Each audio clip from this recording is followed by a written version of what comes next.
tell the world. Hi, I'm Johnny. This is Johnny Likes, the show where I talk about movies that I like. Today, I'm talking about a movie that just seems to have stuck with its working title. Today, Johnny Likes Hot Tub Time Machine. Can't do this. Look, can you be fucking normal, huh? Please?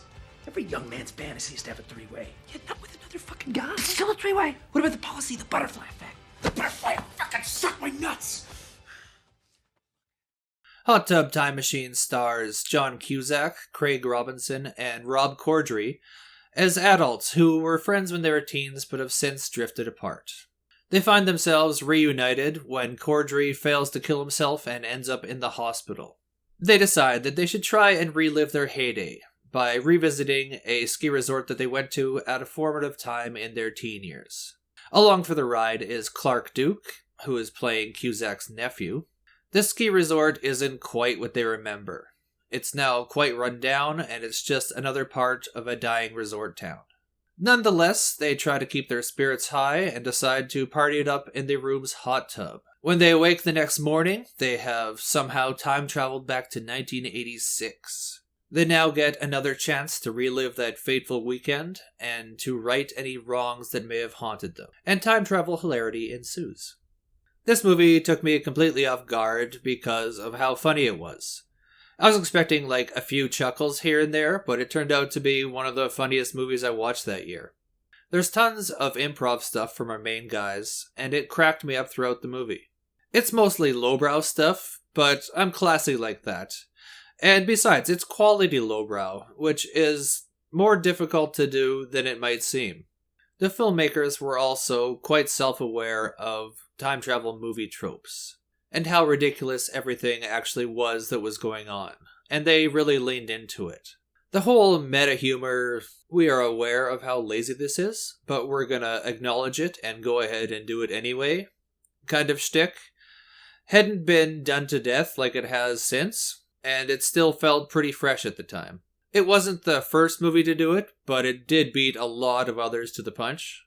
So I want to talk about some of the big funny moments in this, but I don't really want to spoil it for anyone out there, because I know this movie isn't super popular. What I'm going to do is show a few clips of just kind of throwaway moments that happen early on in the film, just as examples of the type of humor we got going on here. I'm kind of going to set some of these up for context if they need it. So this first one is after Robinson and Cusack have just heard that Cordry is in the hospital. Well, then I guess it's up to you guys, his friends.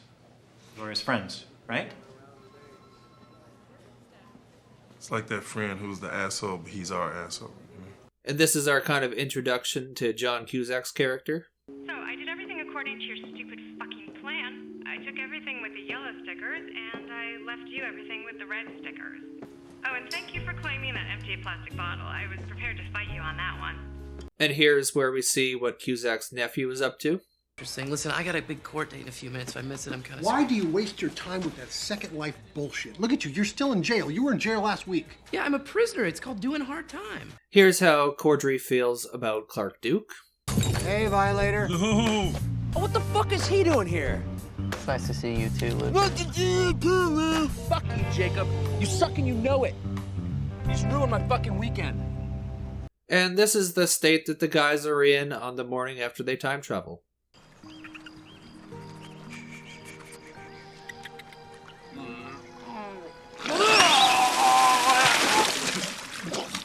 Dude. Where's the squirrel, though? So, like, yeah, those are kind of minor moments, but there are better ones. But that's kind of, there's just a lot of these type of things throughout the movie. Just little, clever, funny things. The story itself is about coming to terms with past deeds and learning to live with one's mistakes. Oh, no, wait, it's about how awesome it would be if you could go back and fix all those mistakes without any Twilight Zone-esque consequences, and how awesome it would be for everyone involved. It's like a great lesson for the kids, is that you shouldn't really worry about getting it right the first time, because you might be able to go back and fix it, so don't really sweat it. There's also a Chevy Chase cameo as the hot tub repairman / time machine guy, who explains the time machine rules in the most frustratingly vague way as possible. It was a nice touch. So as you may be able to tell or not, I find comedies kind of hard to review at times. Explaining why a joke is or isn't funny isn't all that interesting for the most part. I don't want to ruin too many jokes, but I also want to show examples of what makes the movie funny. And much of the stuff that I talk about in other reviews, such as like cinematography, story, acting, the score, these things aren't really all that relevant when it comes to comedies. Like, sure, they can be. There are standout comedy performances, but not always. Like, Rob Cordry was fine in this, but he was basically the Rob Cordry I knew from The Daily Show. Same thing, Craig Robinson. Like, he's very charming. I always enjoy watching him, but he's just comedian, musician Craig Robinson. Clark Duke I only know from this, and he seems to fit in well with everyone else. And John Cusack is just playing a variation on other characters that he's played before. The plot in comedies, in general, is just used to make jokes about a subject or a situation. Like in this one, the framework allows for 80s jokes, some partying jokes, some getting old jokes, some being a teenager jokes, time travel jokes, and sex jokes.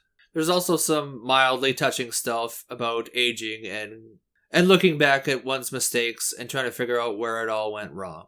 And that kind of pretty much sums up the movie. The ad-libbing that the actors do, combined with the easy chemistry they share, is what really makes this movie work. I found that there weren't too many huge belly laughs in the movie, but it just was constantly kind of tickling me. There were so many little chuckles and clever bits of dialogue that it just all added up to a great time. I found these guys likable and relatable. So this is actually a 4 out of 5 for me. It's better than you might expect, and it's the last good thing I saw John Cusack in. So recommendations similar ilk would be Harold and Kumar Go to White Castle, another movie that seems to have just kept its working title. Hot Tub Time Machine 2. The sequel is nearly as good as the original. It's missing John Cusack, but instead they get, what's his name, Scott? And This Is the End. Another ensemble good comedy. So what do you guys want to see me talk about? What did you guys think about this movie? Don't be shy, leave your thoughts in the comments. And if you could do me a favor and like and subscribe, that would be just great.